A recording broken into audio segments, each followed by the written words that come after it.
Chapter 13, Human Relations, and we are going to look at how we're gonna be successful in a job that we might not even have yet.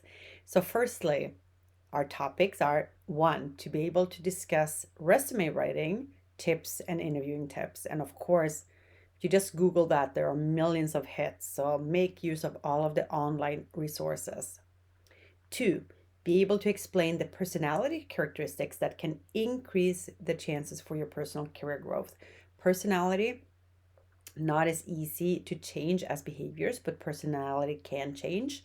And we certainly can make sure that we are exhibiting behaviors, even if they are not fully aligned with our personalities.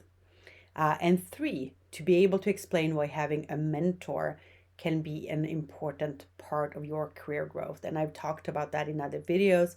I do endorse having a board, your own personal board, with several mentors and coaches that you can call on for just a coffee and bouncing ideas, getting advice, asking questions, checking your thinking, etc. So I certainly believe in finding people to have around you that can help with your personal and your professional growth. But first, we will talk about landing our job via a resume. And for most of us, we still need some sort of a resume or a write up, CV, curriculum vitae, or vita to land a job. There's some sort of application process that requires the information from you. And so here are a few things to think about as you are writing your resume. And again, if you can Google writing resumes, and there are millions out there, so make use of the resources that are free to you. It will cost a little bit of your time, but it's worth it. You want to make sure that you use active verbs in your resume.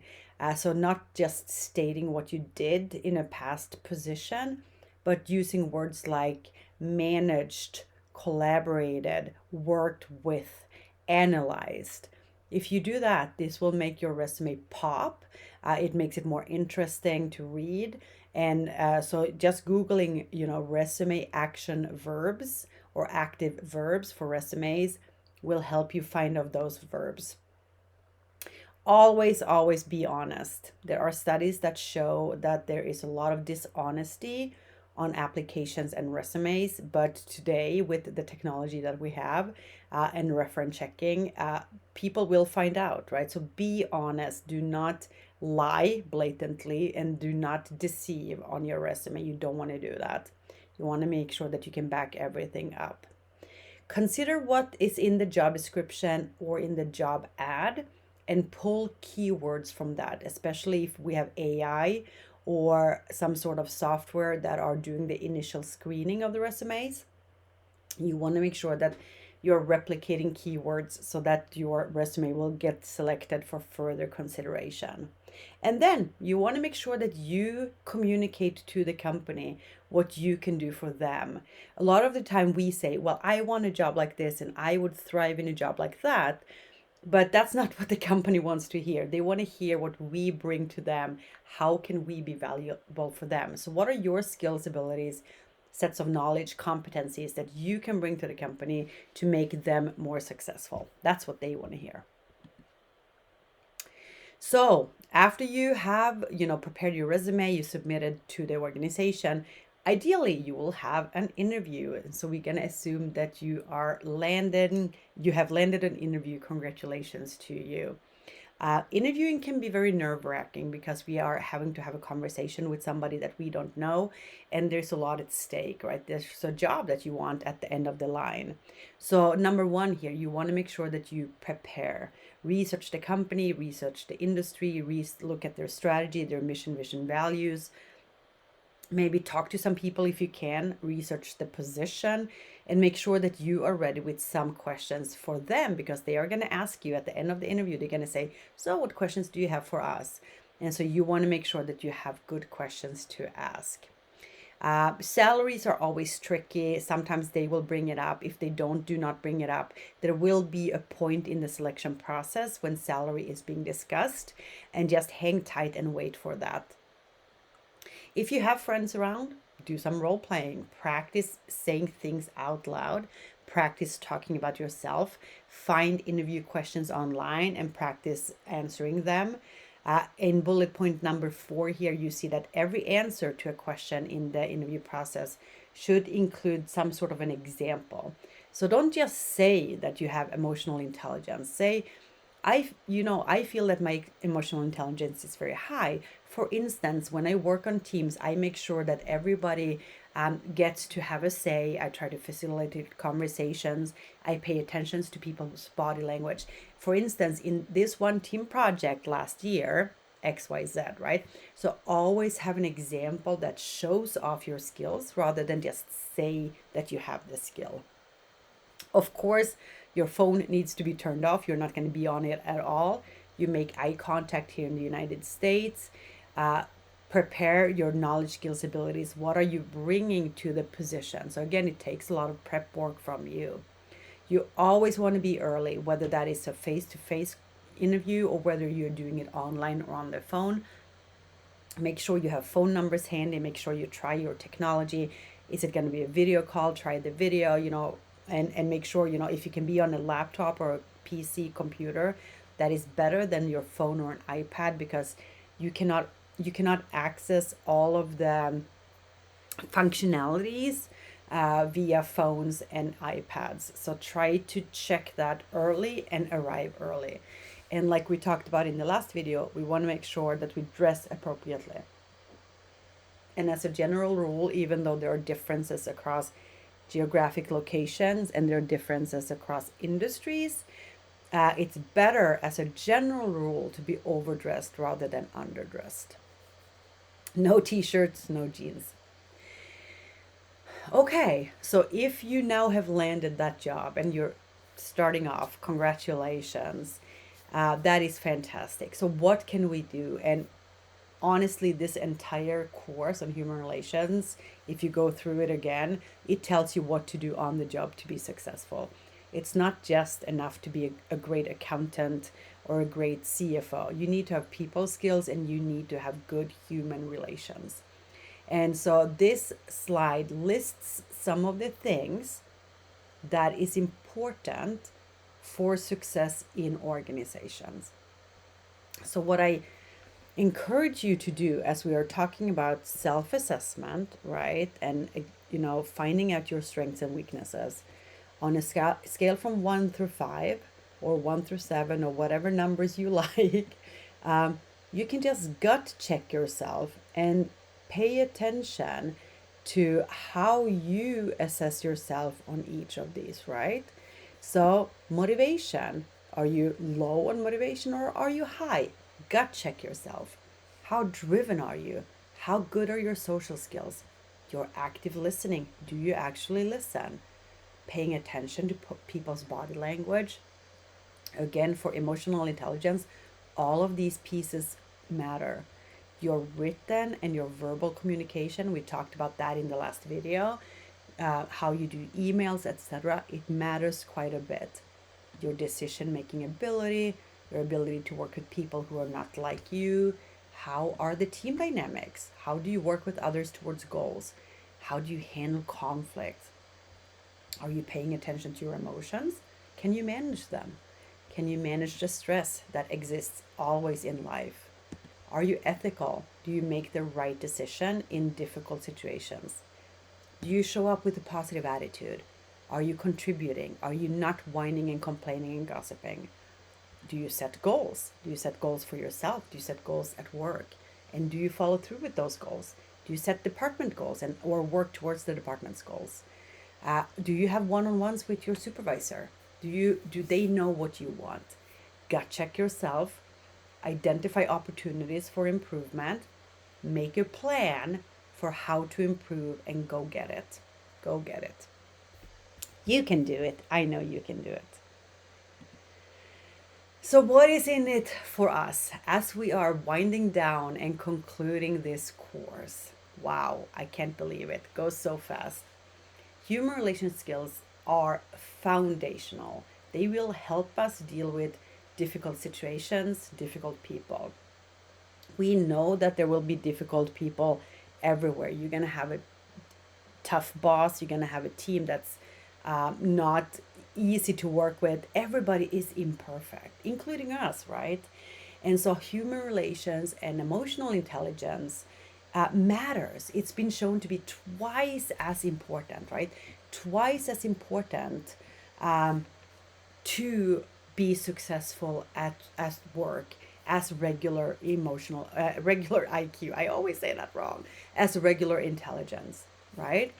And so even in these tough situations, it matters how we handle them. How do we show up when it's a crisis? How do we show up with a difficult boss? How do we show up when we are stressed? Right? How we handle those situations will determine our success to a great degree. So we pay attention to where we're strong, where we're weak, and then we make plans to address those. Saying that you're fine and in no need of improvement is a falsehood, right? Everybody can improve and everybody should, right? You owe it to yourself. Think back to the Maslow hierarchy of needs. The top, that's self actualization. Wow, right? That's where we want to get. So, here are some examples where you can self assess so that you become more self aware. And this is from our prior chapters, and all of these are up online in my human relations list here on YouTube. And so you can access all of these and more. So assess yourself. How is your email communication? Wow, we covered that in chapter 5. Are you focused and clear so that the recipients of your emails know what you're trying to say? Sometimes we are a little impatient and protective of our time. What is our personality? Let's go back to chapter 1 and look at personality traits and how they matter. How do you work on teams? Well, we talked about that in chapter 8, working in teams. Make sure that we are good with collaboration. Conflict management is a big one, and we covered that in chapter 10. How can you manage conflicts more effectively? And if you're in an industry that works with unions, do you know anything about unions? That's good because they will be representing you in negotiations with your employer. Solving problems, making decisions, we covered in chapter 9. How good are you at that? And what about diversity, cultural differences, different backgrounds? That was covered in chapter 11. So maybe go back and reassess that. And how do you help other? How do you show up and help those who need help? Again, chapter 8 will deal with those. So we covered that and many more things. So go back, reassess. I'm sure we have forgotten a lot already in this course. So the questions that I just ran through very, very quickly is an example of how you can assess your strengths and weaknesses. Think about where you want to go and then set plans so that you can have a successful career. And this is it. This is the end of our course. Even though this is the end of our course together, maybe I'll see you in a different course or maybe online somewhere. But please make sure that you continue this journey. Make a plan for continuing this journey. Find a mentor, someone who you trust as a counselor or teacher, someone you can talk to openly and honestly.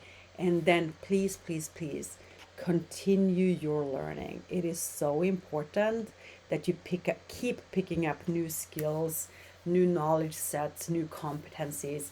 We are in a fast moving world, and if you don't update your skills, you will not be marketable tomorrow. It goes so fast. If I can find my cursor here to move us to the next slide. There we are. So for exercises, draft your resume, have people look at it, try to get feedback from others in terms of what they see on your resume. You want to make sure that that first impression is solid. Look at the list of personality characteristics that we just covered right now. And as I said, go ahead and rate yourself. Look, here they're using a 1 to 10 scale. I use 1 through 5, 1 through 7. It doesn't matter. Once you know your areas for improvement, set goals and objectives. Again, it's been covered in the past. Find at least 3 people that can be a mentor for you. Ask them if you can have an informal chat with them. Prepare some questions and then show up with an open mind, with an open attitude, and learn. And be a mentor for somebody else. So, in summary, writing a resume is the first step to landing your dream job. Use all of the resources available to you, people, online, whatever you have, to write the perfect resume. Make sure that you prepare for the interview. That takes a lot of work, but if you want to land your dream job, we're gonna have to treat it like a lot of work. Don't just haphazardly send off your resume. That is not the way to get the job you want. A lot of personality characteristics that can help people be successful at work. Learning how to manage our emotions, be ethical, and deal with stress will help us to get far. Other factors might include the ability to set goals, to make decisions, and deal with conflict. And there's always room for improvement in these areas. Knowing where you fall on these in terms of strengths and where you fall in terms of weaknesses is important, and continuously reassessing that. So, with our final slide in our final video and our final chapter, get a mentor, get a few mentors, someone who can guide you through your career. That is a valuable tool for you to make sure that you can continue to experience career growth as you go about life. Continually learning, I cannot overstate that. Stay updated, read the news in your industry, read news from other industries, read books, attend courses. It's so easy right now with Coursera, LinkedIn Learning, YouTube. Just spend your time consuming content that can help you instead of content that will rot your brain, right? Again, that's something that I'm focusing on myself. It is not always the easiest. Go out, rock it, enjoy the journey. It's been an absolute pleasure working with you, and please let me know how I can help you. Take care. I wish you all the best. Bye bye. See you soon.